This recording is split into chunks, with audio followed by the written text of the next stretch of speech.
we are once again, back in the basement, recording our video. Flip it off. It's been a few weeks since we've been down here, huh? Yes. We waited too long. Yeah, a little too long for It's been our a while. next video for sure. Yeah, time to catch up. But here we are. It's Canada Day today. We're going to the game this afternoon. Let's go. Yeah, it's maybe my favorite holiday of the year aside from Christmas. How about you? Yeah, it's a pretty special holiday for me as well. Yeah, I We're love it. happy to be Canadian, happy to celebrate Yeah. this special day. And you know what? Spending Canada Day in the city wouldn't be my first choice, but being at the ballpark is certainly not a bad alternative. Absolutely. You know, we were there last year too. Great way to celebrate Canada's team. And yeah, it should be a great day. Anyway, we've it's been a while since we've been here. Some stuff has happened. I think before we get into too much depth about Canada Day or anything, why don't we mention Nick Taylor winning the Canadian Open? I know you were there for that. Yeah, I was. That was absolutely amazing, and the watch experience, and yeah, like just to see a Canadian win, because the last time a Canadian won was what, Long time ago. 1954, I believe. Last time we recorded this, it was the day before you were going. It was the Saturday. We were talking about the drought. I know at the time, I think Corey Connors was still the main Canadian who was in the mix. Yeah, and then he kind of went downhill. And we were talking about how he tends to often be in the mix in these tournaments and then doesn't pull through on the Sunday. Yeah. Unfortunately, it kind of happened again.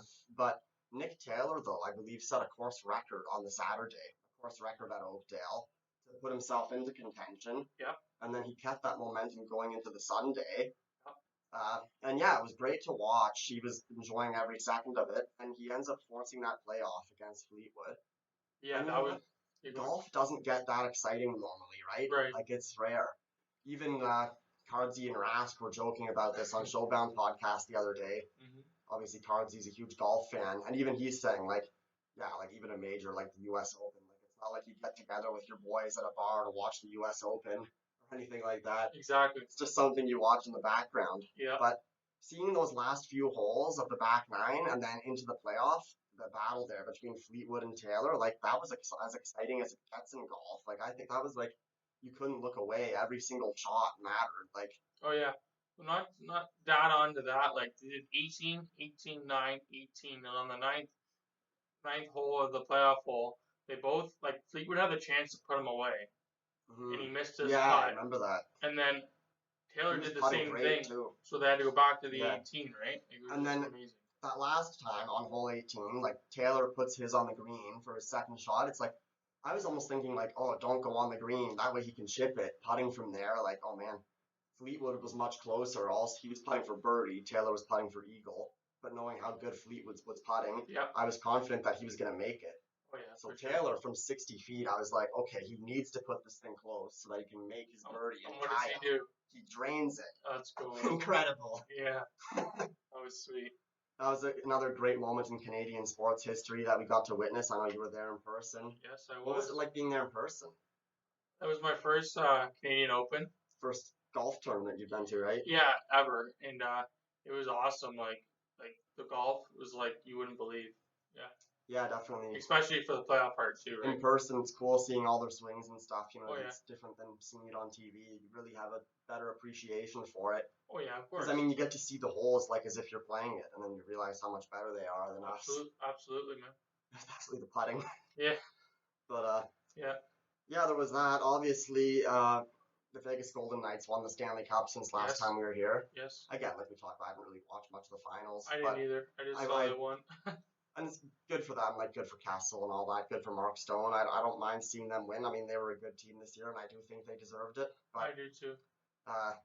Yeah, and shout out to Logan Thompson. Yeah, I know he wasn't playing really in the playoffs, but former Brock Badgers goalie. I didn't know. Now he's a Stanley Cup champion. You know, there we go. Good to see the U Sports guys able to make a career in the NHL. Absolutely.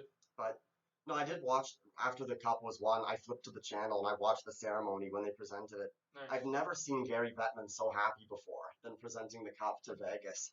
Yeah.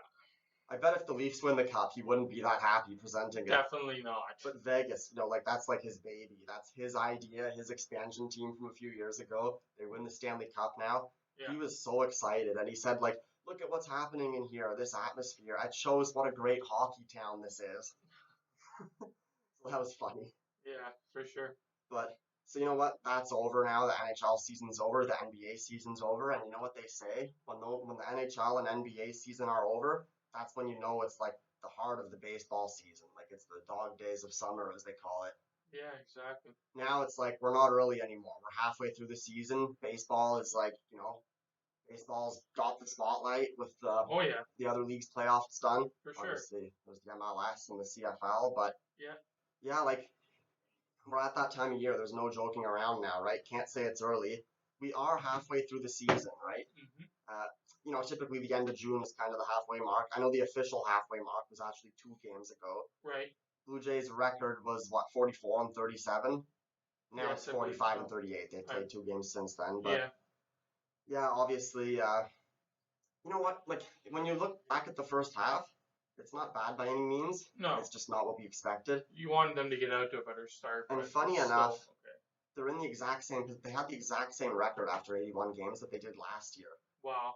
So again, not bad. They made the playoffs, but last year, after that halfway mark, they went on a losing streak in July, Yeah. and they lost all that ground. They had to make it all up again. Yeah, I remember. So it's like, you know what? As long as that doesn't happen again, then at least we're in better shape than last year still. Yeah, But for you never sure. know; it could happen again. But Let's knock on some wood like this. let's just have a Okay. good, solid second half, and Mhm. it'll be enough to make the playoffs. Hopefully, put a run at the AL East. I know Yeah. it's a long shot now, but You never know. you know what? Like we have ever since April, at least, even in April, like they're just playing steady, consistent. We haven't seen them go on one of those big runs, like they often do the last few years. I feel like it's coming. Yeah, it is. Yeah. And again, we shouldn't need to, but we're in that position, so I'm sure it's going to happen eventually, and luck will even out. I guess before we get into the Blue Jays too much, though, I think there's a couple other things I wanted to mention. I mean, obviously, we talked about the Vegas Golden Knights, but there was some more big news in hockey yesterday that was kind of funny. I wanted to bring up in women's hockey. The ownership group that owns the PWHPA has purchased the rights to the PHF. Oh wow. So I know our guest last week was talking about that, and Yeah. she actually kind of called it. I feel like Yeah. mentioned that that's something that they Yeah. were leaning towards, and look, it happened. Yeah, Claire was right. Yeah. So I think that's a big step for women's hockey now. Obviously, Yep. having the best players playing in this barnstorming league that's not really a real league, and then having the professional league that doesn't have the best players in it. Right. Now it seems like there's a lot of uncertainty. We don't really know what's next. But for next season, they're leaning towards something where all the best players are in one place. That's good, don't you So think? that's good. Yeah, Yeah, and yeah. hopefully being paid better salaries. Absolutely. Now the downside is, Long overdue. I know we talked about it last time, to all these players in the PHF who had just signed decent contracts. Yeah. And unfortunately now, since what's happening next year is kind of uncertain, like Yeah. the league is kind of non-existent now. We don't know if those teams will be playing next season or if all the players will be. So, it kind of sucks. Like if you just signed a contract this past summer and then before the season even starts, now like you don't even know if you're going to get that money, or you don't even know Yeah, if the team that signed you to it exists anymore. Exactly. So that's the downside. I mean, hopefully it all works out. Hopefully, with the new ownership group, like I know Billie Jean King is a part of it, and Yeah. she's very dedicated to women's sports. So That's good. I'm sure they'll do their best to find everyone a place to play next year. Yep. But you know what? Either way, like even if there's a bit of a downside for some players, I think looking at the bigger picture, this is good for women's hockey. Hopefully, Yeah.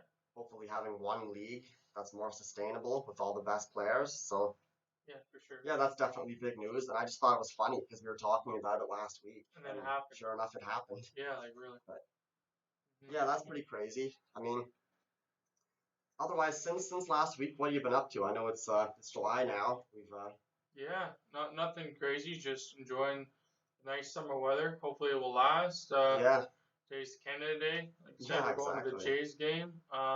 Otherwise, nothing new. How about you? Try drinking water. Yeah, all just the usual.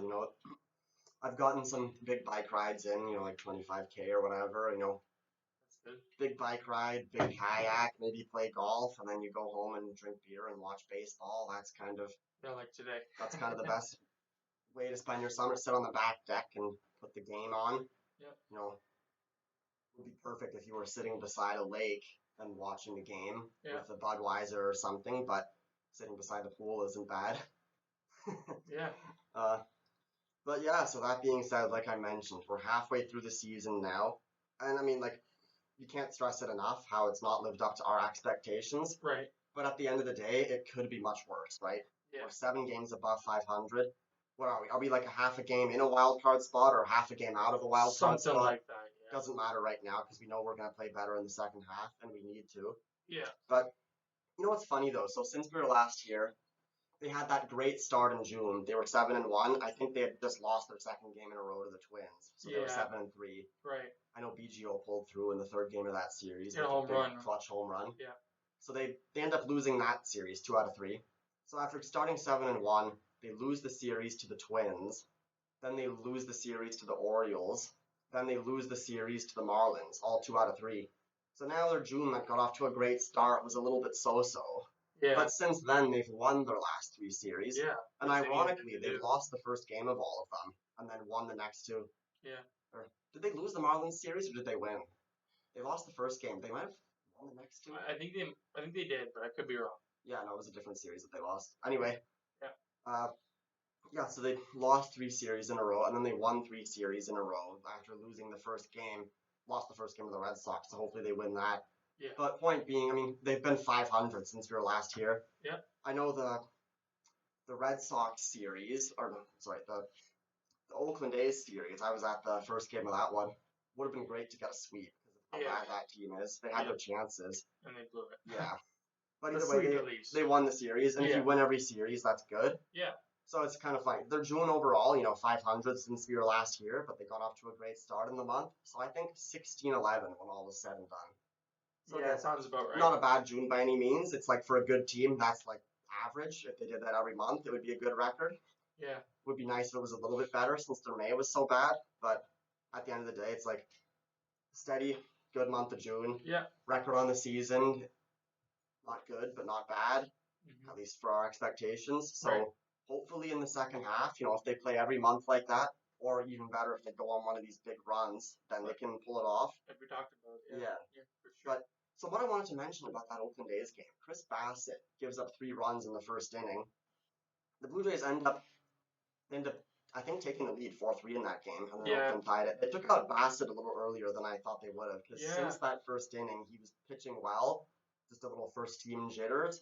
But you know what he did later in that game is he stopped calling his own pitches. Yeah, was it Jansen catching that game? Yeah, it was Jansen. And he took over. Yeah. Yeah. I think Kirk typically catches for him actually, but he's been with both catchers. Obviously, Kirk was injured at the time. Yeah, so Jansen would have been catching, and he was calling the game. And obviously with Bassett, like I know, and this is his main, like he's been a little streaky this year. He's been good for the most part, but he had some rough outings at the beginning, and then he had a couple rough outings in the last month. Yeah. His last outing was good though, so that's a step against the Giants, right? He's capable of pitching long innings with minimal damage. And we've seen it a few times. Yeah. But his struggles, and the only reason why he's not doing it all the time, have been the pitch clock, right? Yeah. He throws 8 different pitches in 15 seconds with nobody on base. How is it enough time for him and the catcher to agree? How is he supposed to decide what to throw in if they're both happy with it? Right? So that's why he was calling his own game, because it's like he doesn't have time for that. But I guess he was struggling with that. Yeah. So now he's gone back to letting the catcher call it. But the biggest step, like, he needs, and especially, like, building a good relationship with Kirk and Jansen is good, because if you're going to throw 8 different pitches and let the catcher call it, obviously you need to trust your catcher. You can't be shaking them off all the time. No, exactly. And the catchers need to understand him and where he's coming from. That way they can call the right pitch and they can be on the same page. Absolutely. So it worked for him in his last outing, right? He went, 6 or 7 innings, 1 run? Something like that, yeah. Yeah. And also Gausman pitched great in the last game I was at. I know he's been good all season. Yeah, Gausman's been great. Can't complain about him. Set a new milestone in strikeouts playing against his former team. Yeah, 1,500. That's a hell of an accomplishment. So you know what? The rotation, again, these guys have had their bumps lately, but ever since the first few outings, at least back in April, it's been steady. I know it's a little tough not having Manoah, but they've been getting by though, right? Yeah, for the most part. Yeah. Like, I know there was one, I think when there was a day off, they actually just skipped that spot at one point and stuck with the 4-man. But otherwise, like, Trevor Richards has been used as an opener. That's what I wanted to talk about, too. Yeah, and he's been good in that role. He's been good all season, but in that opener role, like, he's gone, like, 2 or 3 innings at times. Yeah. He's held them in it. Yeah, like he's definitely been a big part of Yeah. the team this year. Obviously, Sure. Richards came over here in 2021, Hmm. was good down the stretch. He struggled last year, at But least in certain situations. right, But this year he's bounced back and he's having a real good season. yeah, I can't agree more. And I just love looking at his history, right? It's good Yeah, for a guy like him. Like yeah, he played for 3 different teams in 2021. He was happy to be in Milwaukee and then gets traded right after. yeah, Before that in his career, I mean, he was kind of up and down. For a guy like that to have now like finally found a home in Toronto, it seems like yeah. he's the Blue Jays are his team. He's been here for a couple of years now. It's like it's got to be good for him. And for Richards, he throws mainly two pitches. He throws a high 90s fastball And a changeup, right? that's low It's a 80s, beautiful changeup, one of the right? best in the game. So like for a batter, like how are you supposed to compete with that? Like that's a Yeah. tool for Richards, right? He's not. He doesn't. I mean, he has a good fastball, but he's not like an overpowering pitcher that just blows it by everyone. Like No, he he's like pitches. 95 to 98, Yeah, right?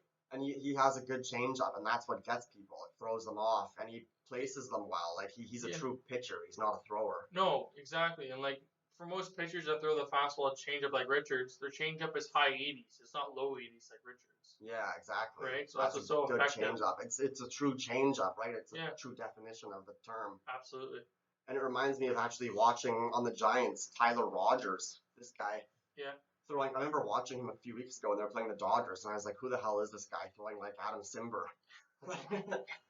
No, he's like an even more extreme submariner. He's almost like Chad Bradford, scraping the dirt practically. Darren O'Day back in the Yeah, day. Yeah. and he throws it really slow, but like Guerrero, Belt, Bichette, like he's blowing it by all these guys, Yeah. striking them out. I'm like, boy, would Billy Bean love this guy? Billy Bean. Love it.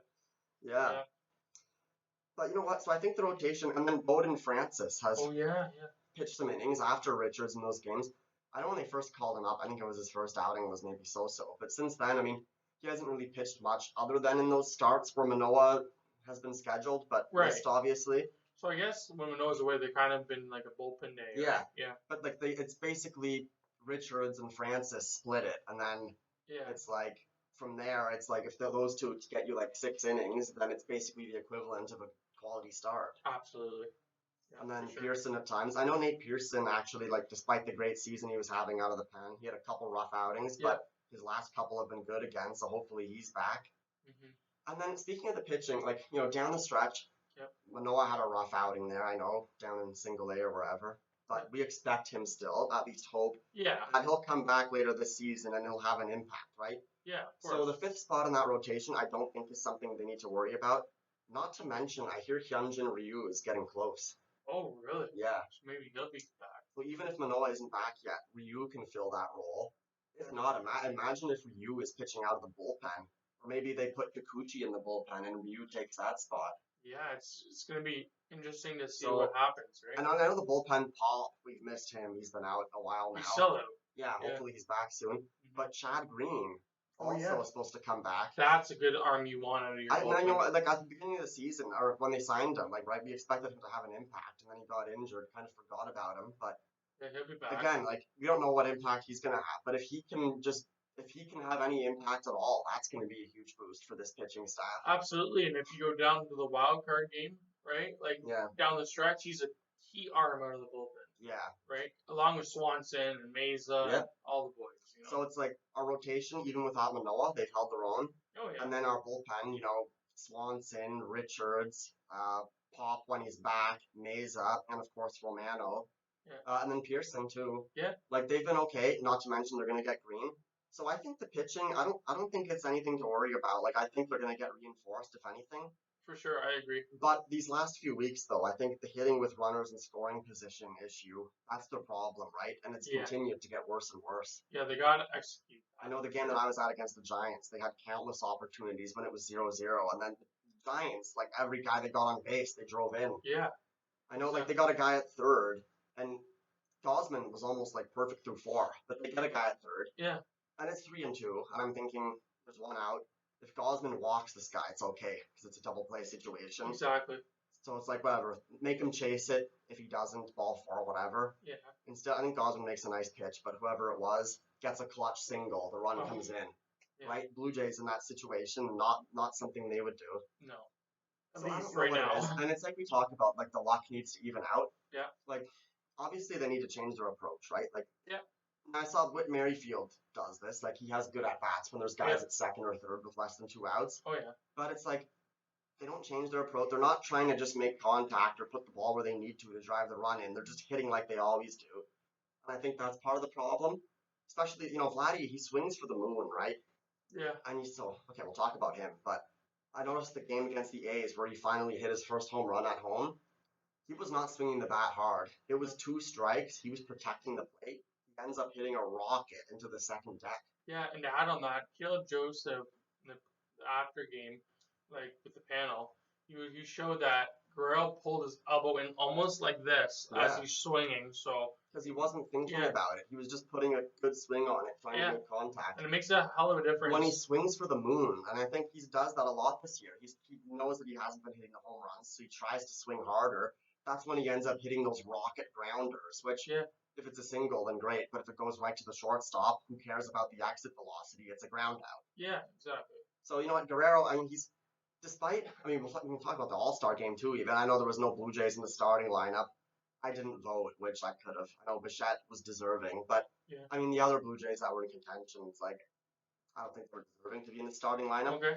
But Guerrero could still go to the All-Star game, despite that we've been down on him, right? Like, I know he got off to a decent start this year, and then he kind of just stopped hitting the home runs, but he's still been hitting steady. Oh yeah. So like, in his standards, maybe it's not what we expect, but he's still hitting 280, right? Yeah. He's hitting 280, and he has over 50 RBIs. He's on pace for more than 100 RBIs. Yeah, and a lot of people don't pay attention to that. And the home runs have been coming in the last few games. So if the home runs come around for him down the second half of the season, like what a good season he's gonna put together. Yeah. Despite the fact that people are acting like he's not playing his best. And speaking about the All-Star game, I'm looking forward to seeing him in the home run derby. Yeah, he's back in the home run derby this year, which funny, the years that he doesn't hit a lot of home runs, he's in the derby, but I'll be right. Maybe he'll like absolutely destroy it, and maybe that'll get his home run swing back. Yeah, exactly. Maybe it's a good thing. Yeah, I think so too. And obviously Bichette, not the starter, it was Seager, also a great shortstop. But Bichette, I mean, we rip on his defense, but of course, like he's been the best hitter all season, though. There's no denying that. Yeah, like he's like the best 2-strike hitter on the Jays, and if not all of baseball. So he'll definitely be in the All-Star game, even though he's not a starter. Right. And then I know people have talked about Merrifield. He was having a great season. I know that the last couple of weeks, though, he struggled a little bit. Well, John Schneider even said, like, they should be in there starting. Yeah. No way. With Witt, like, I mean, I don't think he's deserving of the All-Star game. No, but both for sure. Yeah, both should be. Yeah. But Whittle, I think he'll come around again. I mean, people have their ups and downs. He was hitting 300. Now he's hitting 285. Yeah. Still decent. Mm-hmm. But, I know Chapman obviously had a great start in April. Ever since then, he's struggled a little bit. Yeah. Not playing the same platinum glove caliber defense that he was last year. No, but he's had a couple errors in the last couple of weeks, right? Lately, he's been hitting a little better, which is like we say, they're starting to come around. Yeah. And obviously the pitching, I think Gosman's got to be there. And then out of the bullpen, Romano or Swanson could be. Yeah. But even Chad Green when he comes back. Right? Yeah, bottom line, what we were talking about though, like Guerrero and everything, and he's still having a decent year, and it's like you can tell that his home runs are gonna come, but the hitting with runners in scoring position, like, obviously we talk about changing the approach, but like in terms of actual batting average though, like if there's a guy at second and 2 outs, like sacrifice isn't gonna do anything. You need a base hit. Yeah. And that's what the Blue Jays, just their batting average with runners in scoring position is terrible. It's weird that it's worse than like hitting with runners in scoring position. They're worse than hitting without runners in scoring position. Yeah. So you wonder if clutch is a real thing or not. Obviously, the Giants are the opposite, and that's what I saw in that game I went to. They capitalized on every opportunity. Exactly. But you just wonder, with the hitters that these guys are, if the luck is going to turn around. Like, just keep hitting the same way you are. Like, keep the same approach. Eventually, it's going to change. Like, eventually, you're hitting worse than you are with runners in scoring position. The luck has to even out because it's just hitting, right? Again, it doesn't mean, runner at third, don't swing for the moon, don't try to get a hit, you can just bring them in. Yeah. And I still think they need to change their approach in that situation. Okay. But hitting with a guy at second base, right, when you're looking for a single, it's like, if you can do it with guys not on base, you can do it with guys on base, right? So. For sure. I think that's got to come around, and I think we're still in good shape for the second half. Now, I know we talked about the rotation and the bullpen, how we think it's good. For this lineup, though, like, since they've been struggling offensively, Yeah, especially in those situations, do you think they need to make any changes at the deadline, or do you think they need to just stick with it? that's a tough topic in question Yeah. because like I remember when we first started doing this, we talked about Belt and how like they might DFA him or trade him at the Hmm. deadline. Like it's so hard to predict right now. You know, like honestly, like it's hard to say who they're gonna keep and who they're not, right? Yeah. And it is tough. It's just, I think, like we say, like, these guys are better hitters than what they're showing, Hmm. and they're better hitters without runners in scoring position than they Yeah, are. So if you think, like, in 162 games, it all evens out, like, I think they're going to come around. yeah, That being said, it doesn't mean they can't add an additional piece, but right.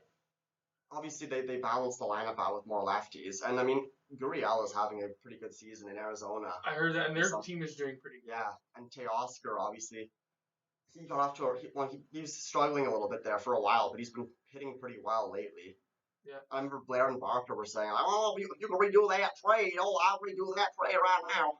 I was Yeah, like, well, what? Like you didn't say that when they made the trade? Like you're only saying that now? yeah, Swanson's having a great season, but it's like, yeah, Teoscar.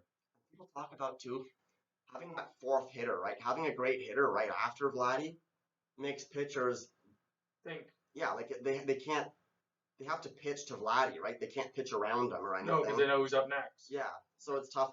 Belt has been much better lately, but he strikes out a lot, right? That's his thing. Yeah, it's like he's not.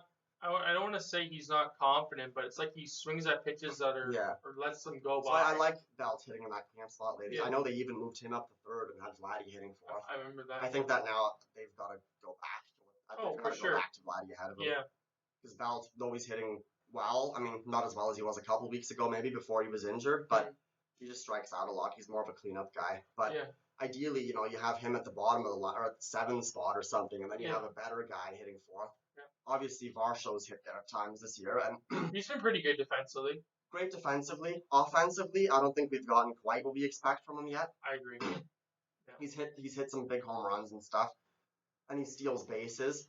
But he's a streaky hitter. He's not a contact hitter overall. I think though he's still been a little bit less than maybe what we expected. yeah, If he can get hot down the stretch, he would be a great cleanup hitter. absolutely. Well, that's So where they wanted him in the lineup. I think at mhm. the beginning of the year. Obviously they got Belt and Varsho, the two lefties, replacing Gurriel and Hernandez, Yeah, and they haven't been, probably you can say it's been a downgrade, right? yeah. It's good having In the a two way, lefties. to an extent. So I don't know, like maybe they address it and bring in another bat, but then like what position do they need to fill? Like it's Yeah, kind of hard to find a spot necessarily. exactly. So I don't know, maybe they just stick with it. Mm, We'll see what happens. yeah, And Guerrero's coming around, like we said. Bichette's going to keep hitting well. If Chapman comes around too, and Varsho hits like he has at times this year, I don't know. I don't know, it's hard to say. yeah. Obviously, they're not the offensive team that they were the last couple of years, but they've gotten so much better defensively that maybe they don't need it. Right. But the home runs is the biggest thing. Like the home run hitters that they've had are still there. Varsho and Belt, especially Varsho, was a big home run hitter last year. It's like you think they're going to hit more home runs in the second Yeah, half. They just have to. absolutely. And now that we're into midsummer where the dome is open all the time and the ball just carries, right? Yeah, absolutely. Yeah. So, I mean, obviously that covers off most of the things that I think we wanted to talk about. Yeah, I think so. I know there's some debate maybe with the catcher situation. Obviously, Perk hasn't been the same as he was last year. That's for sure. And talk about opening up a spot in the lineup for another bat. I know we talked about how Varsho can catch, right? Yeah, yeah, Obviously, when Kirk was down, right, and they call up Heineman, I don't know, Blair and Barker were defending Heineman, saying he's a great third string catcher. But it's like, yeah. I thought the whole point of having a guy like Varsho is The that outfield when and one of your catch. catchers goes down, you don't need to call up a third string catcher. Yeah, exactly. So I don't know. I found it interesting how they haven't really been taking advantage of that option. Yeah, exactly. Yeah. And you know what? Another thing, maybe to mention briefly, I noticed BGO is playing a lot better lately. Yeah, and when he's doing that, he'll get more playing time on the field, right? Yeah. Yeah, exactly. He'll get more playing time, and he has been lately. I think like Yeah. Witt's His, been in the outfield a lot with yeah. BGO at second. And Biggio can play second, right field, and a little bit of 1st. Hmm. So Yeah, just yeah, like Witt. Yeah, So exactly. again, if his bat starts, I mean, it's coming around a little bit better now, and he's hit some clutch home runs, like we mentioned Yeah, in that game against the Twins. for sure. So it's great to see, and yeah, if all these guys play like they're capable of, then look forward to seeing what this team can do down the stretch. Absolutely. I Yeah. agree. Gibby says it best. Oh, like, oh yeah, look at where they are. Look at all the teams that I managed. It's like, hey, we didn't think it was gonna be like that this year, Yeah, but yeah, either way, like, hey, could be much worse. So yeah. So, do you think we it's covered not that everything? bad. I think so. I think Okay. that's just about it for the Blue Jays. Last but not least, I know the Raptors made a couple big moves yesterday that you wanted to mention. Yeah, Fred VanVleet's gone to Houston on a 3-year deal, 130 million. Honestly, like I love Fred, but I think he's a bit greedy. He was an undrafted player. Raptors signed him to a 4-year deal a couple of years back for 80 million. Then he goes on to say he's just trying to get paid, right? And now he signs that deal, so I'm okay Yeah. with him going. Not the same Fred VanVleet No. that was undrafted and earned everything that he got. Right, exactly. He's changed. The whole NBA players are like that in general, and he's being influenced by the rest of the league. But I just thought it was interesting what the Raptors signed Schroeder, right? Yeah, that's not a bad idea. Like Yeah. if you lose VanVleet, you go bounce back and get someone else. And it was who's just as yesterday good. at like the exact same time these acquisitions happened. Yeah. It was almost like a trade. Yeah, and not to, and to add on that, Jakob Pertl, 4-year deal. I think it was 80 Yeah, that's million right. And not or to 100 mention, million, something like that. Yeah. he's a center, right? And they got Grady Dick, who's also a center, right? Yeah, him and Scotty are going to be great. They're going to Yeah. be a great duo for sure. Big Dick energy. Love to see it. Yeah, literally. Yeah, it's just funny though yesterday how it's like obviously the teams were negotiating together almost. Like they knew like, okay, Fred, you're leaving. So like at the same time they're negotiating with Schroeder. Yeah, it's like Mazai's dealing with the teams Fred and agreed Bobby to it Webster's right together. here dealing with Schroeder, Yeah. right? They're like, okay, you take him, I'll It's take like I him. think the GMs were almost in the same room negotiating all that. 100%. It's like they let the Raptors know like, oh yeah, I think we're gonna take Freddie from you, so just a heads up, you might want to sign someone else. Yeah, like Schroeder, and that's what they did, right? Yeah. Yeah. So that was obviously the NHL draft happened this week, which Bedard went first. Bedard went first. Yeah, no we surprise knew there. that, right? Little weird. Carey Price comes up to announce the Canadians pick, and he forgot the guy's name. That was odd. Carey Price. Oh.